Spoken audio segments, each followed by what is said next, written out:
Today we're going to do another Illustrator Q&A video.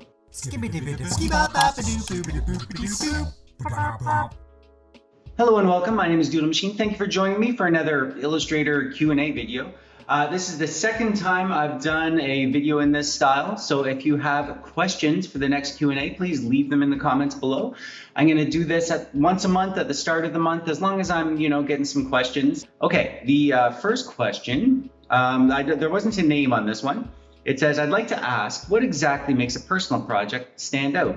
What are the key differences between someone who just didn't care doing a project at all versus someone who might not have done their best work? Yeah, it's a hard thing. I think the temptation there is to only show stuff that you think is really amazing or groundbreaking or is just gonna, just gonna change the world in some way. I don't know that that's really necessary. I mean, if you're making a personal project, you're making something that you want to make.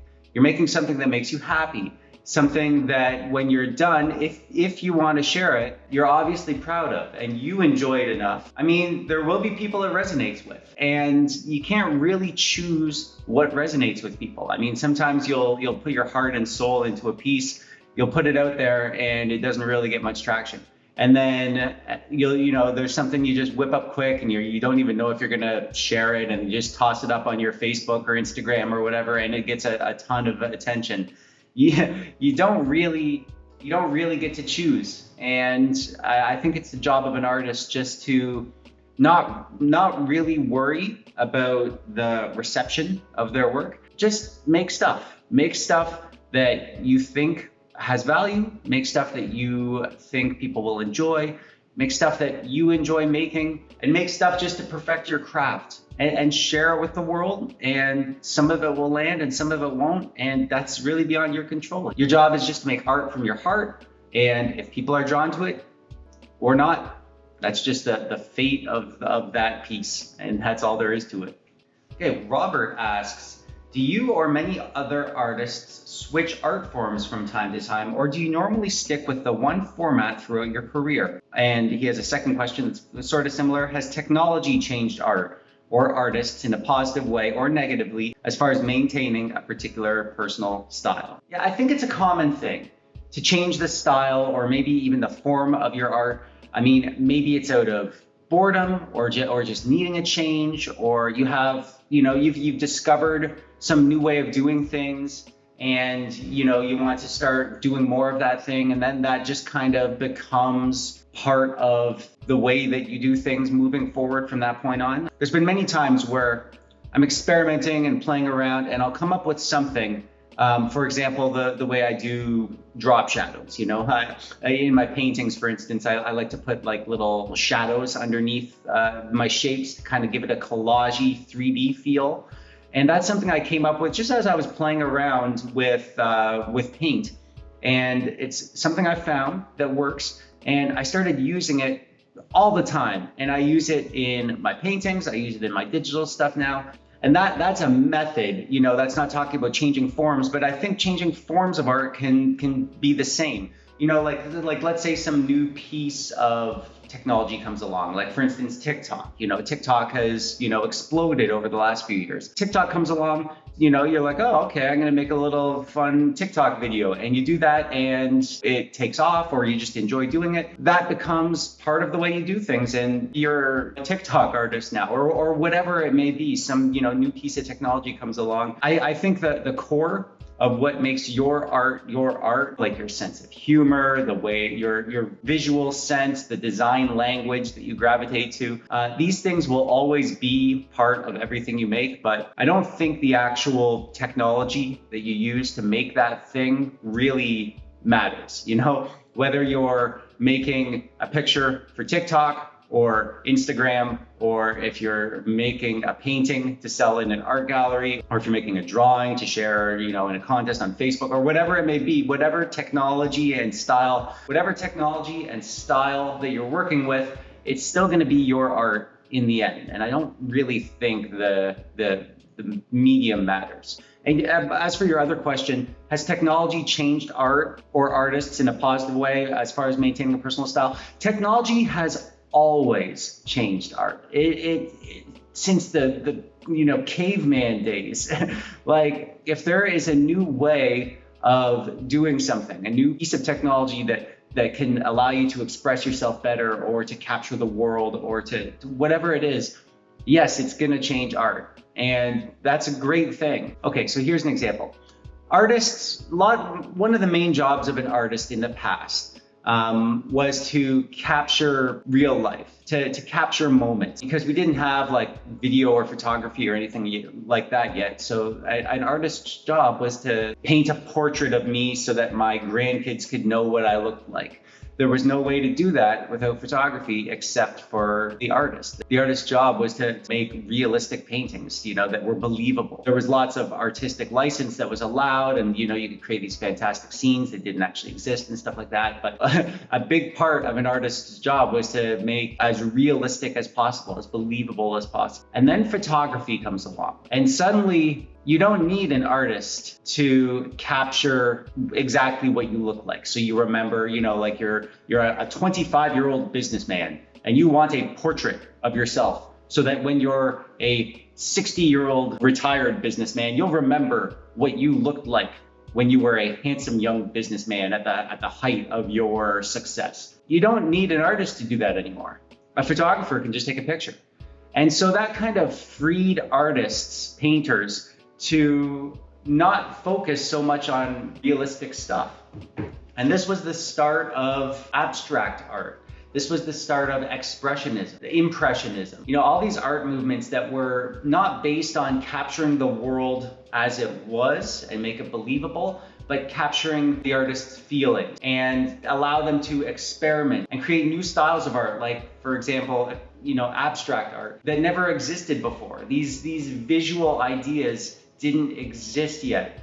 And it was only because some new piece of technology came and freed the artist to do other things. And it happens all the time now. In the last, say, 20 years, how much has digital art changed? How much easier is it for anybody just to buy a cheap little drawing tablet and to download some free piece of software, like Inkscape or Krita or something, and just start creating amazing digital art? And these tools are not only the domain of the professional famous artist anymore. Anybody can have access to them.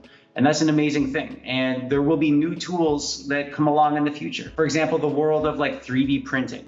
We're just barely scratching the surface of what's possible with 3D printing. And that's gonna change the world in lots of ways, and it's gonna change art. And there's gonna be all sorts of new things. And that's amazing, that's awesome that we're unshackled from these old ways of doing things. I can't wait to see how technology changes art in the next 20, 30, 40 years. That's gonna be amazing. Shreyas Ranvikar asks, how did you find your style of art? For example, many artists like yourself have a fixed style. So how should I find my art style? Because I try to copy their style, but I want a unique art style of mine. Yeah, that's a really good question. It is something that every early artist struggles with. And not just today. I mean, this is just something that's been happening with artists for forever. You got to kind of learn from and adopt what's been done before, but you want something unique. You want to have your own way of doing things. They'll look at a drawing and they'll say, oh, that's a Shreyas picture. And I don't know that you actually need to try to find that style. You can, but I don't know that it's necessary. I mean, for me, I don't know that I set out to find a style. I just eventually found things that work. When I was back in college, I would just fill tons of sketchbooks and do all these experiments and stuff and just trying stuff out. And I'll see something I love, like it looks like a graffiti something, and I'm like, oh, that's sweet. I want to be able to do that. And then I'll go to my sketchbook and for a couple days, I'll just try that stuff. And then I'll watch some cartoon or something, and some character will be drawn in a unique way and have a cool little look to them. And I'll be like, oh, that's awesome. I want to be able to do that. And then I'll experiment, try that, in my sketchbook. And you got to be kind of shameless when you're learning. Take things other people have done and do your version of them. Learn from what they did. Try stuff out. Add little visual tricks to your repertoire. And as the years go on, the little successes that you've had, along the way kind of cobble themselves together into what I would call a style. Your style is just the little things you learned along the way all together. It's the conglomeration of all the little tricks that you found to make awesome pictures. And that's where the style comes from. And it's not something you can force. It's something you just kind of have to let happen through lots and lots of just trying stuff out. Oh, by the way, I'm flattered that you think I have a style in the first place. I mean, I look at my stuff and I don't see it. I feel like I try stuff out all the time, and I found things that work and things that I've used over and over. I guess that's what a style is, but I don't necessarily see my style, or I've had any way of defining it in my mind. It's just kind of what I do that found that works and that I like. Okay, next up we have Jessica. Where do you collect your inspiration from? Probably, if you want a short answer, I'd say the things that I grew up with are what has inspired my style and kind of the content of the art, the things that I like to make when I'm kind of just making art for me. Yeah, so I mean, cartoons, comic books, video games, you know, I've always been a lover of just silly, fun, lighthearted stuff. As you probably noticed, I make lots of silly, fun, lighthearted stuff. Yeah, and I'm lucky enough that I can actually spend time making just stuff that I want, stuff that amuses me, stuff that makes me happy. The inspiration for that is just the same thing that it's always been. It's always been the things that amuse me and make me happy that other people have made. And that's kind of when I started drawing. I would draw other people's characters. You know, I was nuts about Mario and The Simpsons and Disney characters and things like that. So obviously I spent lots of time just drawing my favorite characters from that. I've moved on to creating my own stuff. And then, you know, I went to school and learned how to become an illustrator and share my stuff with the world and do other people's projects. But the inspiration for the stuff that I choose to do all on my own is just a kind of conglomeration of everything that I've enjoyed and been through and watched and liked and learned from over the years. I would be remiss if I didn't mention my kids. I have two awesome kids, Oscar and Hazel, 11 and 7 years old. We love drawing together. I love seeing their ideas. I love making things that they enjoy. I love seeing the kinds of things that they enjoy. I've drawn so much inspiration from having a family and making things and thinking in the kid mindset. I would be doing a disservice if I didn't mention the kids in any talk about where I get my inspiration from. Okay, we have another question from somebody who didn't have a name. How would you recommend creating a personal project idea / brief? It seems like everyone on social media are solving these huge world problems. I feel like even my personal project, an illustration of a tree, for instance, has to be trendy and become viral in some way. It only has to become trendy and viral. You only have to solve big problems if that's the goal for you. And I don't think it should be. I'm not solving any huge problem. I've lent my skills to a couple, causes over the years. I've had some success with sharing my stuff online, kind of developing a following. These things, if they're important to you, they're important to you.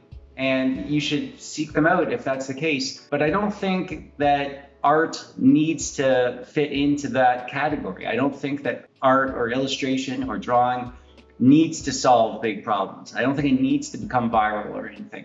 I think art at its best is just out there in the world, and the people who enjoy it, who it will resonate with, will come across it and they'll like it, and it'll kind of gain momentum from there. I don't think you need to set out with the goal first. I think you can just make art and let it kind of snowball on its own and become what it will become. I don't know that you need to impose your values about what it needs to be. That's probably a unsatisfying answer, if you want to solve big problems in the world, to have somebody say, don't worry about it. But if you do find a cause, some big problem you want to tackle, some big personal project, some you think you have a solution to a problem in the world, or an absence of something, you see a niche for something, then I say go for it. But don't wait for that. Make your stuff and share it with the world in the meantime. And maybe that big thing you're waiting for will find you. Okay, Rob asks, do you rely on reference photos or other material during the process? Absolutely. Not all the time, but so often. I mean, for example, I'm doing a board game project right now. And this board game, I have to draw lots of animal body parts. Different cards have an animal body part on it. You're kind of building an animal out of the cards. So for instance, one of them was like a badger head. I've never drawn a badger before. I didn't really know what a badger actually looked like. So jump on the Google and I just search up badger. And I search up badger illustrations to see how other people have abstracted it. And I search up badger icons to see what a super simple version of a badger looks like. And then I'll go back to the photos, lots of badger photos, and I'll sketch a few badgers. I'll draw some badgers and build a little bit of a visual library of how a badger can be easily represented. And then after, 5 minutes of just playing around and experimenting, I sit down and I make my badger illustration, my badger head illustration for this card. And I had to do that a whole bunch of times, like eagle talons. I had a kind of vague idea in my mind of what an eagle talon looked like. If I'm drawing an illustration of just an eagle talon for a card, I didn't want to mess something up. I didn't want to give it like too many toes, or if it has like these ridges on there, if I missed out on those ridges or whatever. An artist, and maybe even more so an illustrator who's doing things for other people, who's not just kind of doing whatever they want, you need to look at stuff. You need to see what it is that you're supposed to be representing and make sure that you're representing it in an accurate way, and that people are actually going to be able to tell what it is. If you've never drawn a toaster before, and then somebody asks you to draw a toaster, you're not going to draw a great toaster if you've never really looked at a toaster and tried to draw one before. There's an old saying in art, which is you never really look at something until you try to draw it. And that is so true. Like, how many times have you seen a green pepper, for instance? Well, have you really looked at a green pepper? Because when you draw a green pepper, you look at every little ridge on that stem. How does the stem hit the vegetable? What about those ridges along the side? What about how the light hits the green pepper? How does a light hitting a green pepper look different than the light hitting an apple? And how do you represent that? Until you really look at something, you're not going to be the best at abstracting it to a simple form, like in something like an illustration or a cartoon. Yeah, it's super important. Even for silly artists like me that just draw cartoony, weird, silly stuff that doesn't really look like the real version, I need to know what the real version looks like before I can come up with the simple, silly version. And sometimes I need to become really, really familiar with it, because I won't have ideas about how to abstract it down to a simple, weird, silly version until I've spent a lot of time looking at the real thing.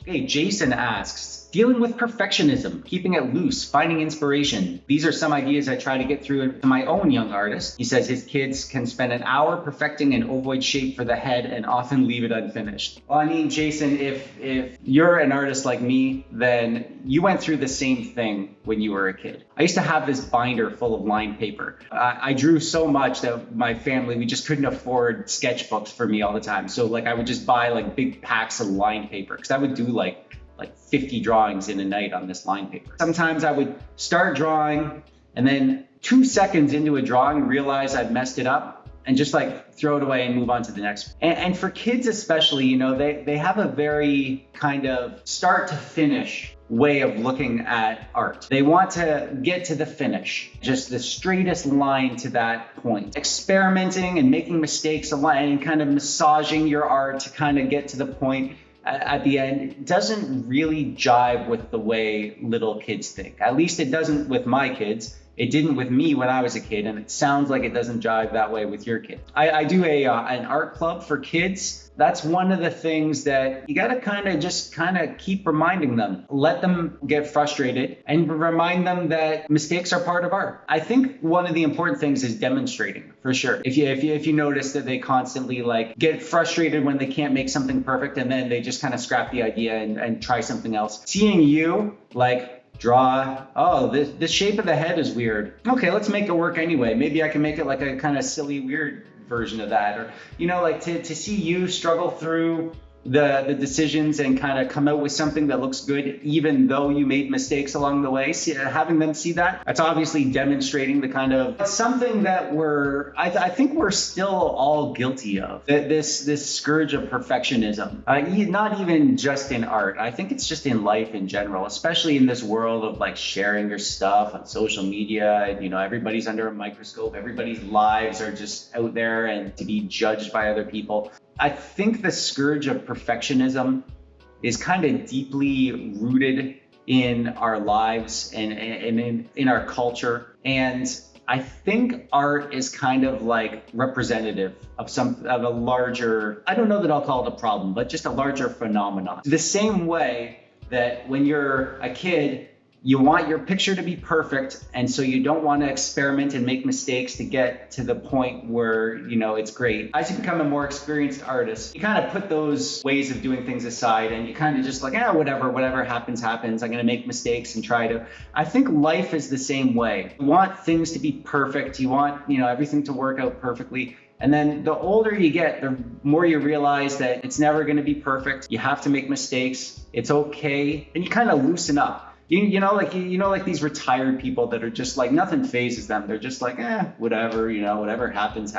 And it's just, I think it's eventually the kind of thing that you just kind of grow out of, and maybe you can call it becoming jaded. I think the scourge of perfectionism is something that just kind of fades with age. Like when we're little kids, we are not afraid to make any mistake. A little kid can grab some markers and just create some whatever and just not even care. And then they reach a point where they want to be able to make something really good because they know the really good thing in their mind, and then that's when it starts. Sets its claws into you, and it doesn't let go until you've kind of allowed yourself to make those mistakes and everything. And as for how you instill that in your kids, it's something I struggle with. It's something probably my parents struggled with me. Little Andre with his binder full of lined paper would draw like half a face and then just throw it away. And they're probably thinking like, why don't you just finish it? Not every drawing needs to be perfect. You can experiment, you can make mistakes, and that's okay. I guess just being aware of it, working towards the way that it needs to be eventually. I wish I had a better answer for you, but yeah,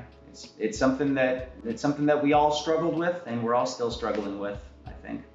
Okay, one more question, and there was no name on this question as well. So the question is, knowing that bills have to be paid, do artists tend to produce work that is in demand with hopes that it will sell? Yeah, I think so. I think they do. Lots of them do, I think. And that's okay. Art isn't one thing. There's not one goal of art. There's not one way of making art, one way of running an art business, one way of being an artist. There's 1,000 different ways, and there's so many different ways you can be an artist, and so many different ways you can live your life. If you value your career and doing art as a business and wanting to make the most amount of money, then yeah, you need to think about what will sell and to provide a product that people will want to buy. But art doesn't need to fit into that box. There are many artists throughout history. Some of the most famous artists throughout history are artists who just did what they wanted to do. Like take Van Gogh, for instance. Van Gogh didn't sell a single painting his whole life. He's my favorite artist, and he's one of the most famous artists of all time. And partly because of his story. He's famous because he didn't sell anything. And he made this beautiful, amazing art that nobody wanted to buy. And it wasn't until after he died, people kind of realized the value and how much of a genius that he actually was. Like when he was painting, he was developing a new way of painting. He was developing expressionism, which is where the artist's feelings and emotions are expressed through the art, rather than something like impressionism, which is where the artist is trying to capture the abstract impression of a scene on canvas. And when Van Gogh was working, impressionism was super popular. It was like the latest thing that everybody wanted. Nobody wanted to buy Van Gogh's paintings that were all like sad. Even when he tried to express joy, there was a darkness to it. People didn't want that out of their art. They didn't want to have art that looked like it was made by a sad weirdo. They wanted art that represented the world in some beautiful, wispy, whimsical way. But Van Gogh knew that Impressionism was super popular, and he dabbled with it a little in his early career. And he used to say that, I could do that. Why would I? Anyone who just wants to paint clouds and flowers and forests can best suit themselves. Van Gogh famously said in one of his letters that he wants people to look at his art and feel that this person who made this felt deeply, felt keenly about the world. I want to get to the point where people say of my work, that man feels deeply, that man feels keenly. And he wanted people who looked at his art to know what he was feeling. It didn't sell. Nobody wanted it, and it didn't faze him. Should he have made stuff that sold? If you're saying that the purpose of art is to make that your career and make money, then yeah, he probably should have. But if you're saying that the purpose of art is to make something that evolves the world, maybe that makes you happy, maybe that expresses something that you think needs to be expressed, regardless of if it sells or not, then no, he shouldn't. And so there isn't an answer to that. There's many different ways that art can go, many different goals, and there's not one path. And that's okay. It's okay that, there are artists out there that are changing their style into something that they think will sell. And it's okay that there are artists out there just being total weirdo freaks, making stuff that confuses and scares people, because that art is important too. And maybe that art will change the world. And there's no reason that, anybody who is making art for that reason should change their reason for making art, if that makes sense.